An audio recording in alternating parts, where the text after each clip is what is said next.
J'espère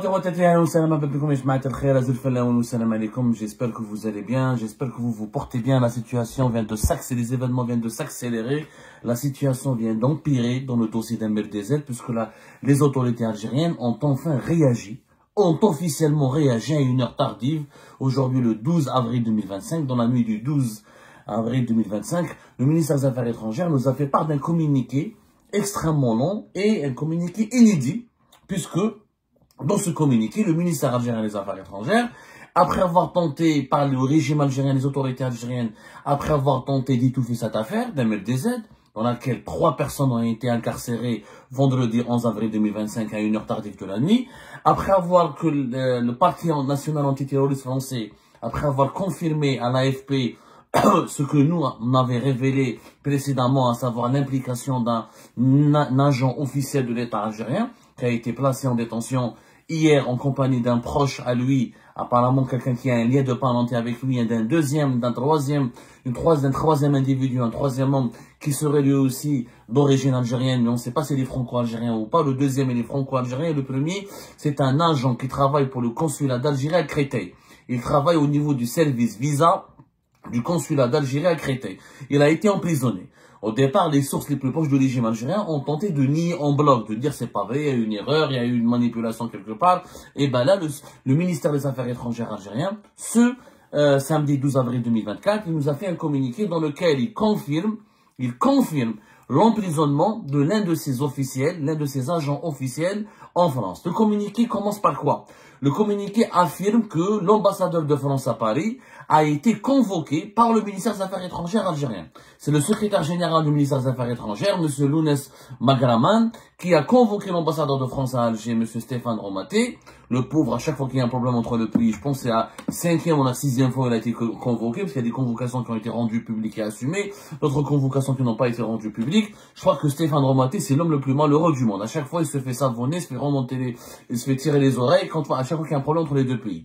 Or, normalement, c'est pas un problème, parce que c'est une enquête de justice. Ce ne sont pas les pouvoirs politiques français qui ont décidé d'emprisonner l'agent des services du consulat de Créteil à Paris. Ce n'est pas Emmanuel Macron, le gouvernement français ou le ministère de l'Intérieur, c'est pas Bruno Retailleau qui a décidé d'arrêter et de mettre en prison un agent officiel de l'État algérien. C'est la justice française à travers le parquet national antiterroriste.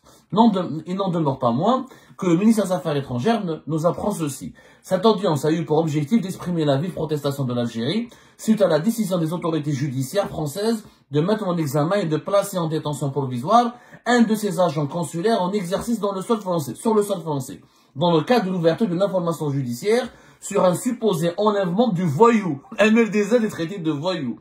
Emir Boukhars dit MRDZ en 2024.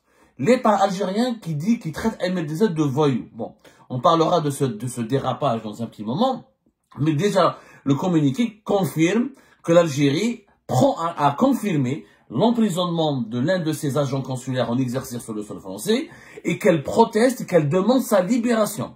En réalité, les autorités algériennes refusent toute implication dans l'affaire d'MRDZ. Pour eux, à entendre les autorités algériennes, pour les responsables du gouvernement algérien, il n'y a aucun lien de près ou de loin entre l'État algérien et l'affaire MRDZ. Troisième point, l'Algérie rejette fermement, nous affirme le ministère algérien des Affaires étrangères, sur la forme que sur le fond, les motifs invoqués par le parquet antiterroriste français à l'appui de sa décision de mettre en détention provisoire son agent consulaire. Sur le plan de la forme, l'Algérie rappelle que l'agent consulaire a été arrêté en pleine voie publique, puis placé en garde à vue sans notification par le canal diplomatique, et en flagrante contravention aux immunités et privilèges rattachés à ses fonctions par le consulat d'Algérie à Créteil, ainsi qu'à la pratique prévalente en la matière entre l'Algérie et la France. Donc, encore une fois, les autorités algériennes confirment nos informations, qu'il s'agit, parce qu'il est toujours en vie, il est juste en prison, il n'est pas mort, ce monsieur, qu'il s'agit d'un responsable du consulat, d'un agent qui travaille au niveau du consulat d'Algérie à Créteil. L'Algérie dénonce son arrestation. Elle estime que son arrestation, c'est une violation flagrante de l'immunité et des privilèges accordés aux agents consulaires. Le point 5, l'Algérie affirme que sur le plan du fond, l'Algérie retient surtout la fragilité et l'inconsistance de l'argumentaire vermoulu et farfelu invoqué par les services de sécurité du ministère de l'Intérieur français durant les auditions. laquelle appuie cette cabale judiciaire inadmissible sur le seul fait que le téléphone mobile de l'agent consulaire inculpé aurait borné autour de l'adresse du domicile de l'énergumène Amir Boukhams. Amir, il en prend pour son grade. Énergumène, voyou. Attendez, c'est un État. Avant d'aller dans le fond, mais c'est un État l'Algérie, c'est un État. D'où là, c'est un blogueur. Un État qui insulte un blogueur. Bon, on reviendra sur ce sujet. Donc, pour l'Algérie, il n'y a pas de preuves. Selon les autorités algériennes, dans le dossier judiciaire, qui a été sur lequel ce sont dans les enquêtes qui ont été menées par les services de sécurité français, qui ont permis l'arrestation de cet agent consulaire et de le présenter ensuite devant le parquet national antiterroriste, il n'y a pas de preuve que dans tout le dossier il est vide et qu'il est basé juste sur un bornage. Un bornage, c'est quoi? C'est un procédé qui permet de détecter où est la personne qui détient un téléphone, où est-ce qu'elle circulait, où est-ce qu'elle se trouvait, où est-ce qu'elle était localisée au moment, à un instant T, ou au moment X, ou à un moment bien précis, au cours d'une enquête judiciaire. Voilà. Le point 6. L'Algérie appelle à la libération immédiate de l'agent consulaire placé en détention provisoire et exige que le droit rattaché à ses fonctions, aussi bien dans le cadre des conventions internationales que des accords bilatéraux, soit scrupuleusement respectés, en vue de lui permettre de se défendre convenablement et dans les conditions les plus élémentaires. Ce tournant judiciaire inédit dans les annales des relations algéro-françaises n'est pas le fruit du hasard et que son occurrence intervient dans un contexte bien déterminé et à des fins de torpillage du processus de relance des relations bilatérales convenues entre les deux chefs d'État lors de leur entretien téléphonique, leur récent entretien téléphonique. Voilà, donc la diplomatie algérienne estime qu'il y a un sabotage, qu'il y a un complot. Subhanallah, il y a une théorie du complot. Un complot mené en France contre Emmanuel Macron qui veut se réconcilier avec l'Algérie. Donc il y a des clans en France. Avant, on pensait que la guerre des clans n'existait qu'en Algérie, qu'en dans les pays comme l'Algérie. Maintenant, non. Selon l'Algérie, c'est la France qui ressemble à l'Algérie. C'est la France qui fonctionne selon le principe des guerres de clans. Qu'il y a des clans, mais qu'il y a des clans, notamment ils parlent du ministère de l'Intérieur français, donc ils font référence à Bruno Retailleau, qui se serait donc, selon, si on lit entre les lignes, le ministère algérien des Affaires étrangères fait référence, comme quoi il y a c'est Bruno Retailleau, il fait référence à Bruno Retailleau, c'est son clan, et c'est parce que la DGSI en France, les services de renseignement, de contre-espionnage, les services secrets, qui ont travaillé sur l'enquête d'MLDZ et son enlèvement et son projet d'assassinat, relèvent du ministère français de l'Intérieur. Donc, il y a un complot de la part des services secrets français pour saboter la réconciliation qui a été négociée et discutée entre Tebboune et Emmanuel Macron. C'est incroyable ces arguments. Ce tournant, voilà, nous ne pouvons pas nous empêcher d'être surpris par le choix cynique fait par les fossoyeurs de la normalisation des relations bilatérales concernant le nerveux utilisé comme levain de cette nouvelle action préméditée. L'empressement balourd à utiliser ce voyou, encore une fois, MLDZ est utilisé comme traité comme voyou, comme nouvel étendard de la faconde anti-algérienne qui anime ses instigateurs, contraste avec la passivité longtemps affichée dans le traitement des demandes d'extradition émises par les autorités algériennes à l'encontre de cet activiste subversif. Il y a des organisations terroristes. Ce nouveau développement inadmissible et inqualifiable causera un grand dommage aux relations algéro-françaises et ne contribuera pas à l'apaisement. L'Algérie n'a pas l'intention de laisser sa situation sans conséquence, tout comme elle veillera à assumer pleinement et résolument la protection de son agent consulaire. C'est le communiqué le plus bizarre, le plus original, je dirais, mais malheureusement, j'essaye de ne pas en rire parce que c'est vraiment grave de communiquer qu'un État bâcle sa communication de la sorte. C'est le communiqué le plus catastrophique de l'histoire de la diplomatie algérienne. 1. L'État algérien qui se rabaisse à insulter un blogueur. C'est du jamais vu. Jamais, au grand jamais, l'Algérie indépendante ne s'est adonné à une communication aussi chaotique, aussi catastrophique. C'est-à-dire que un État, il va se rabaisser à insulter un MLDZ. Un MLDZ, c'est un blogueur. C'est un blogueur. Mais un parti politique, il n'a pas de parti politique, il n'a pas d'organisation politique, c'est pas un homme d'affaires, il n'a ni entreprise, ni registre de commerce, il n'a rien du tout.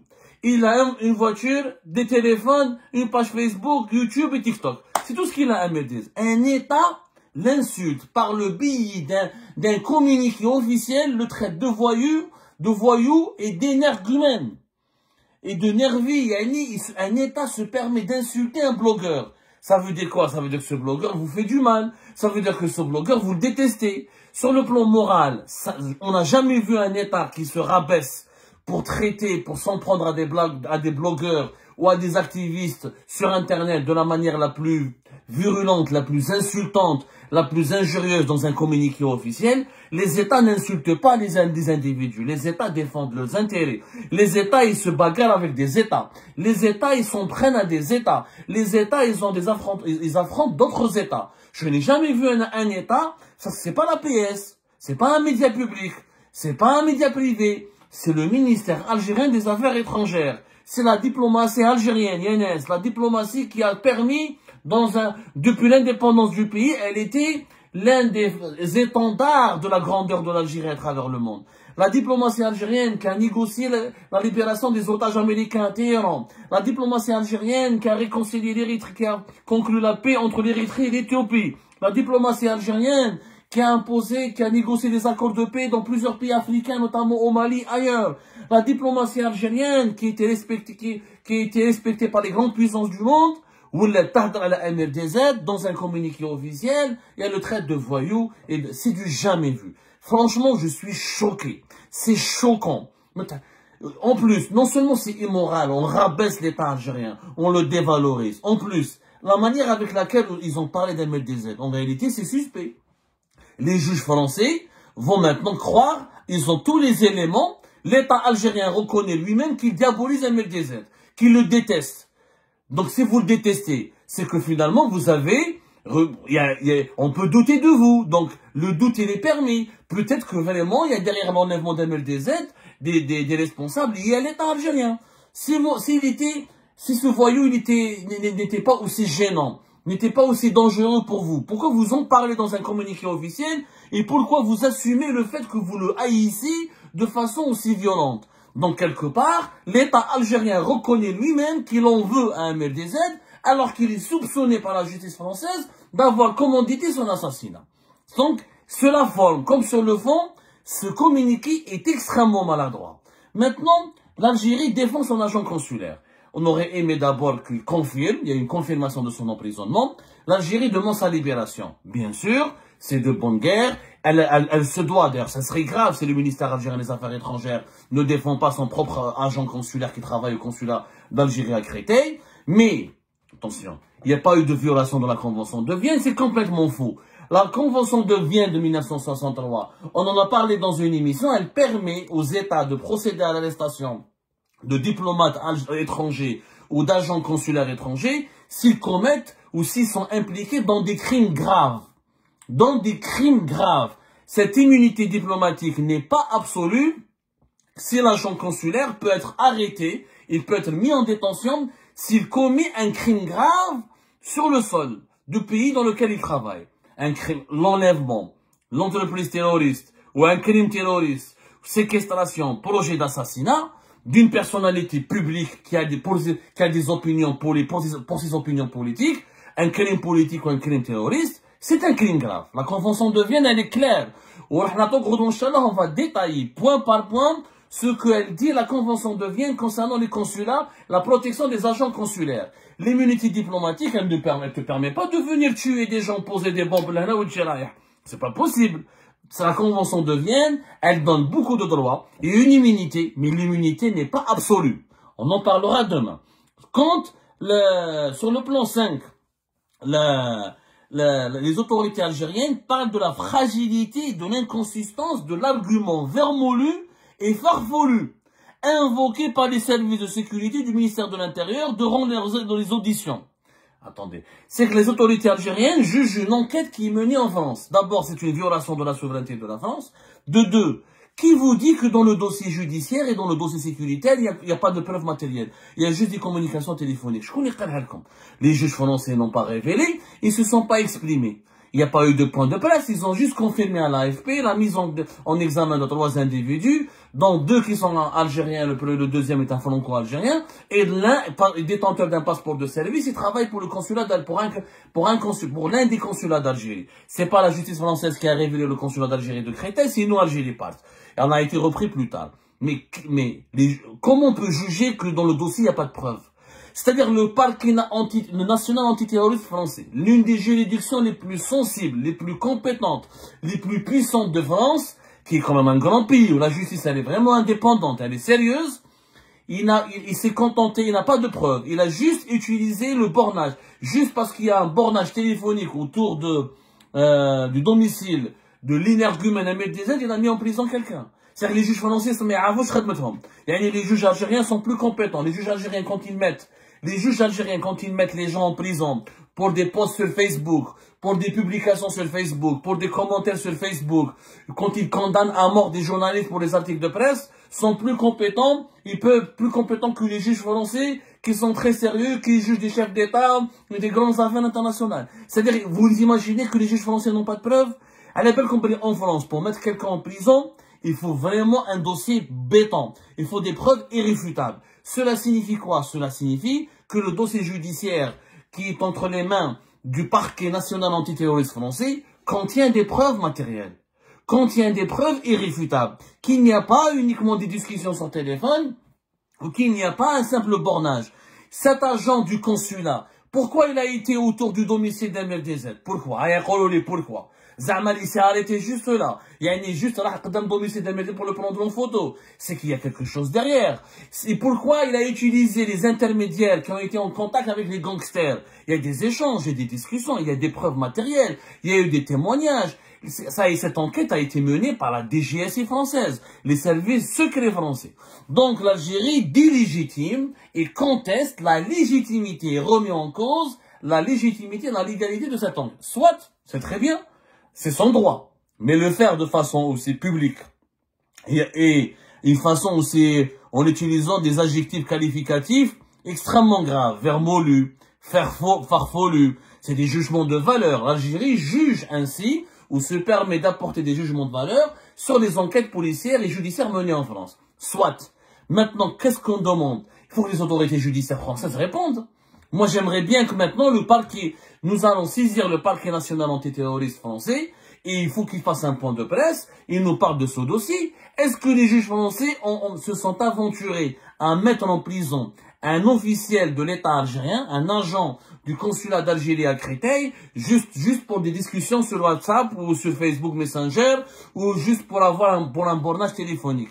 Soyons sérieux, c'est qu'il y a un dossier derrière. Il y a eu 96 heures de garde à vue, il y a eu des auditions, le parquet national antiterroriste, c'est pas un simple tribunal, c'est des juges extrêmement compétents, c'est des juges, la majorité des juges, beaucoup, pas la majorité, beaucoup de ces juges qui travaillent pour le parquet national antiterroriste collaborent avec les autorités algériennes sur les affaires de terrorisme. Ils connaissent très bien l'Algérie. Les autorités algériennes les connaissent. Il y a toujours eu du respect entre les appareils judiciaires algériens et français quand il s'agissait en matière de lutte contre le terrorisme. Aujourd'hui, comme ça touche un responsable, ça confirme l'implication d'un officiel de l'État algérien. D'ailleurs, qui a demandé à cet agent du consulat de Créteil, d'Algérie à Créteil, d'aller s'attaquer à MLDZ? Qui lui a demandé de planifier cet attentat? Qui lui a demandé de mettre en place une opération d'assassinat? L'enquête se poursuit. En réalité, la réaction violente des autorités algériennes, elle dévoile une sorte de bouleversement. Ça se voit que les autorités algériennes sont très bouleversées. Parce que ce communiqué est trop violent. Il n'est pas rationnel, il n'est pas objectif.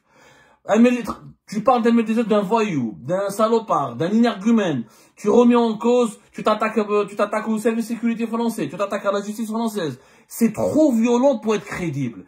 Un État qui est sûr de lui-même, qui est sûr qui est sûr de son innocence, qui se dit qu'il est irréprochable et que cet agent consulaire, il est innocent. Défendez-le dans le cadre du droit. Trouvez un avocat, son avocat français va faire des déclarations, faites un communiqué pas violent, nous condamnons, nous dénonçons, on se démarque, l'État algérien n'a strictement rien à voir avec l'affaire MLDZ, et nous demandons à la justice de faire son travail.